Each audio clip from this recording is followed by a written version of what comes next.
Hello and welcome to Benocam. Today we're going to be looking at my latest military vehicle restoration project.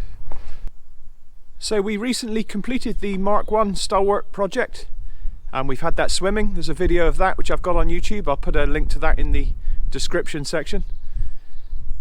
And yeah, that one's all finished now. So we are moving on to the Mark II Limber.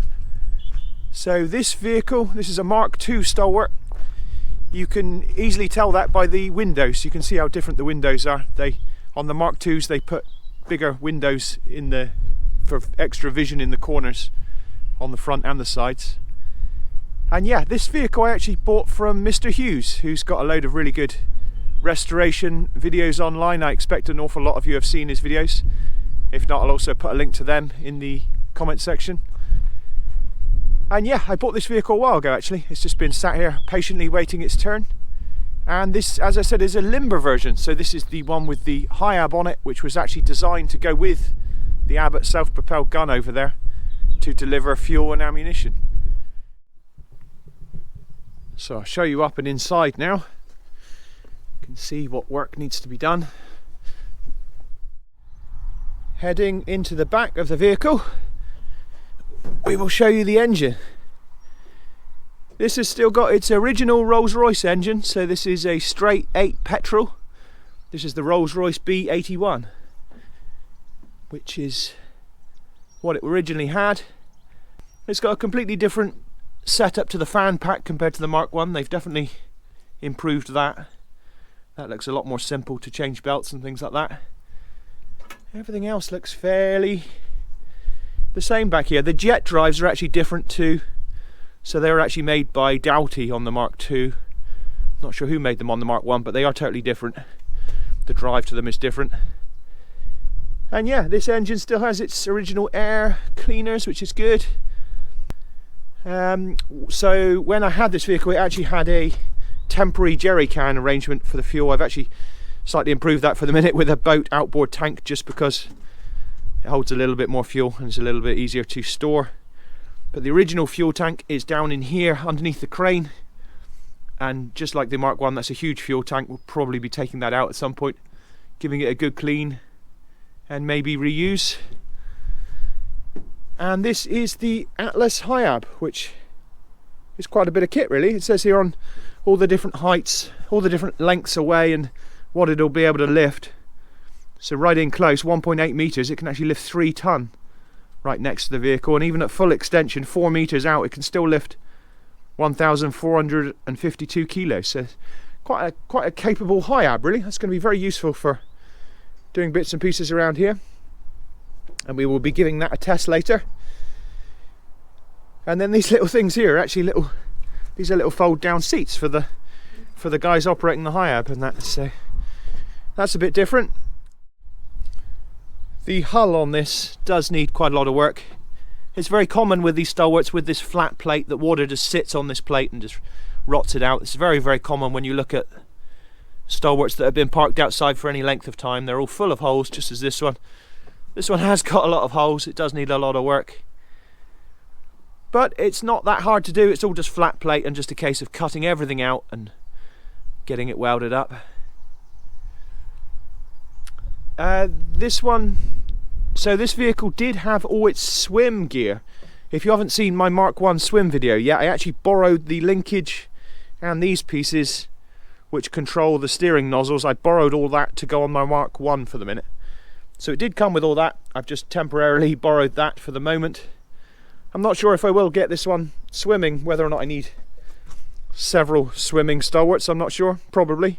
So we'll probably source another set of them at some point and hopefully get this one swimming as well, but that is a little way off. The hatches are actually slightly different to the Mark I. There's loads of differences which I will explain as we go along. They've got these slightly different openings on them. I'll show you inside. Everything is in quite a bit of a state. It does need a lot of work, but it's definitely not beyond saving.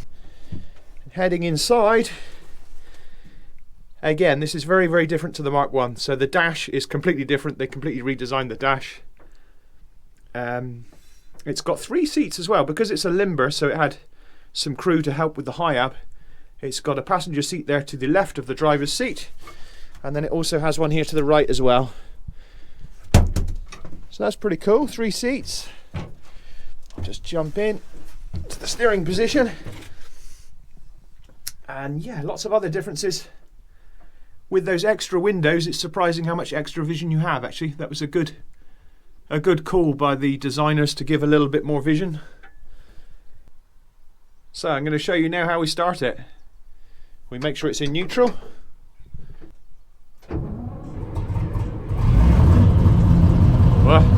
And we're away. Even the tachometer works, so we can see what revs we're doing.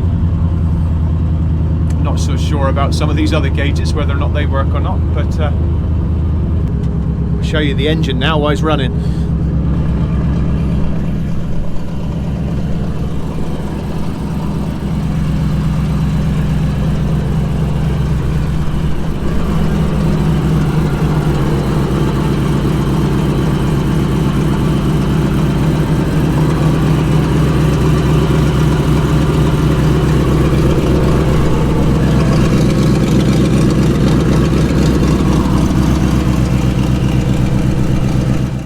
Oh, and one thing I haven't mentioned yet is this vehicle is actually road registered, which is absolutely brilliant. So that saves a lot of hassle, a lot of faff. We can get this one hopefully back on the road, and that would be really good fun. I'm not entirely sure what this D1 yet means. That must have been where it was last used, whoever last had it. But that's pretty good, it's still got that. And yeah, moving back. Most of the bottom hull is in very good condition. I think it's just where the water lodges on those flat bits is where the water seems to collect. Everything below kind of this level on it is in very good condition, but that's very often the case with these Stalwarts. They seem to just rot out on those thin flat bits where the water sits. The sides on these are all actually aluminium, so you've never got to worry about them rusting or fizzing away. They're pretty good grade aluminium. There never seems to be much corrosion on them, but they are quite easy to damage, so you have to be very careful with them. Yeah, wheels and tyres are all good, and the cab just needs a few small bits, so there are a few areas where it's rusting through. And one of the biggest and first jobs we're going to do is actually pull all these windows out. So all of these windows will come out, and you can just see here the water sits really badly in the grooves where the windows meet the cab. So I want to take all the windows back out, clean these all right up, and reseal all of these to make sure there's no further corrosion. Oh, and the Mk2s have winches, so this is where the winch wire comes out. You can see it here, and then the wire is actually stowed up on the cab. So that'd be interesting and be really good to get that working again.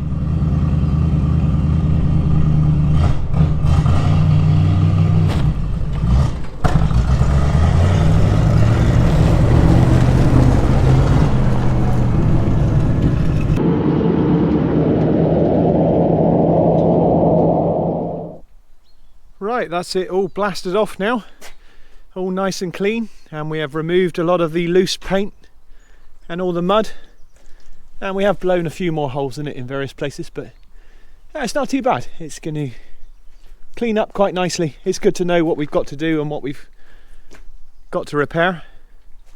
So yeah, we're going to take it up the top again now, and we're actually going to have a play with the Hiya. Tom's just turned up. So we're going to go and see what the Hiya is capable of lifting. Right, I've got Tom here with me now, and we're going to give the Hiya a go and see what we can lift with it. Well, it's quite possible. We'll definitely have to stand well clear when I'm lifting something heavy. Looking a bit suspect, aren't they? Yeah. So what we're going to do is I'm going to fire up the engine, and then you operate the Hiya controls with these levers right here. So we'll do that now. We'll unfold the crane and we'll put some grease in it and we'll see what it can lift. Oh. Doing gear, yeah.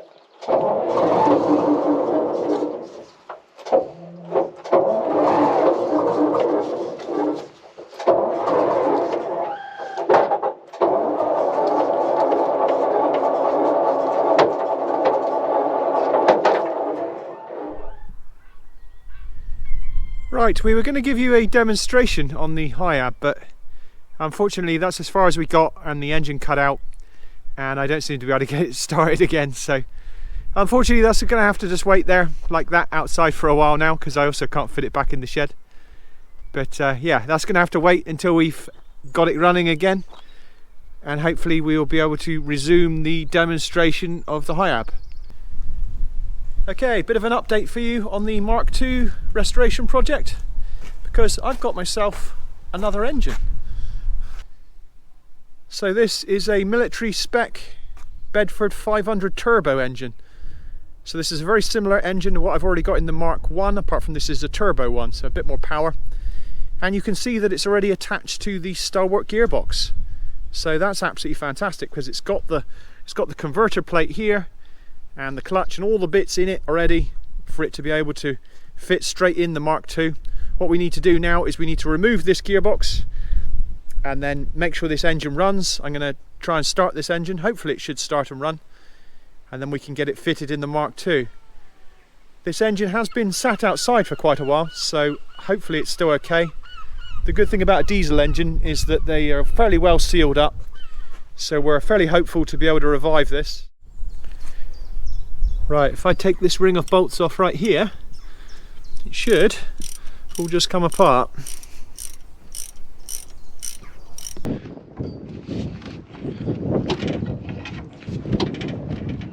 Gonna have to just slide this gearbox back now. Oh, there she goes.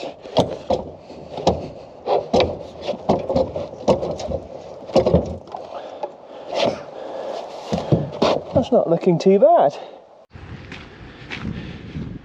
Right, it's forklift time. You're about.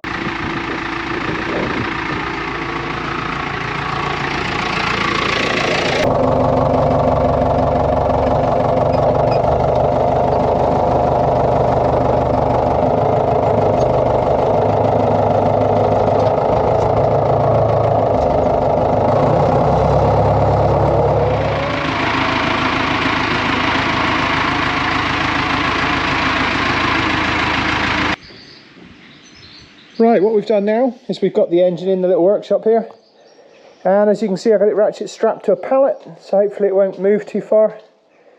And I've got it all rigged up with a set of batteries and a little temporary fuel tank there on top of the Scorpion. And we're going to give it a crank now to see if it runs. I know it's not seized and it's got good compression, so yeah, we're just going to give it a little go and see if we can get it started.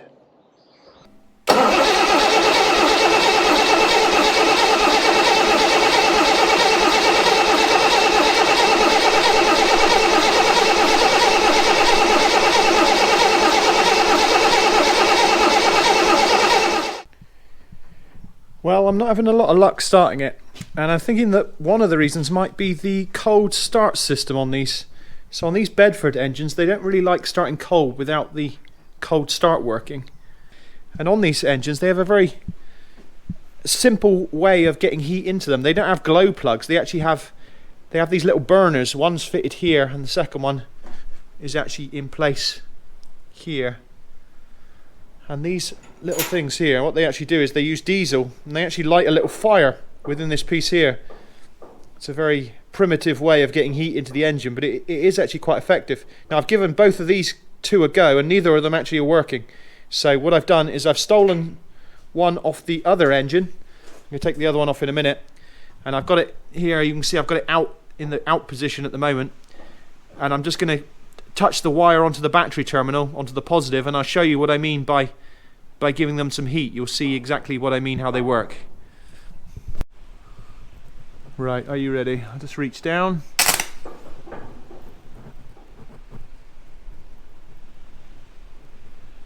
can see it there glowing, and there's the flame.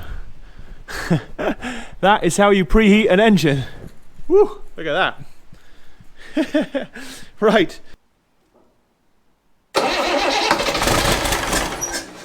Whoa, she's away. She's away.